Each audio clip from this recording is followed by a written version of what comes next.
Now I'm going to move on to some pre-Vatican II theologians. I'm also going to quote, before I do that,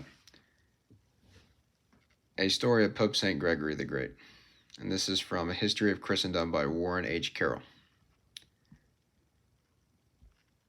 And it says here, the 6th century, quote, the Briton Gregory had nothing to do with Christ. This is referring to people who knew nothing about Christ. One day Gregory had seen in the slave market a group of handsome flaxen-haired youths from the north, and inquired who they might be. Angles, he was told, from Britain.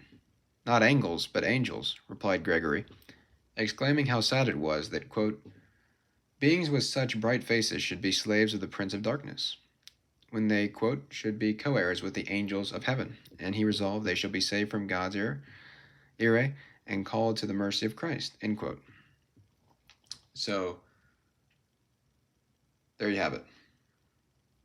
To Pope St. Gregory, it's very clear these people who were in darkness, they had nothing to do with Christ, were obviously going to be damned unless something is applied to them. But let's quote from Father de Smet. And this was a book about the life of Father de Smet from Father Laville, or Laville, depending on how you pronounce it. And Father de Smet was known as the Great Apostle of the Rocky Mountains. He was an extraordinary missionary to the American Indians. And he said this, Father de Smet, January 26, 1338, and then also 1441, 1444.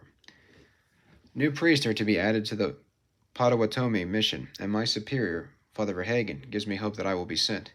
How happy I would be could I spend my life for the salvation of so many souls who are lost because they have never known truth. My heart aches at the thought of so many souls left to perish for the lack of priests to instruct them.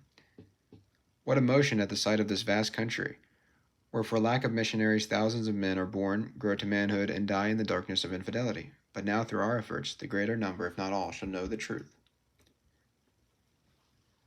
16th century Dominican theologian Bishop Francisco de Vitoria stated in his work, De Indis et de Iure Belli.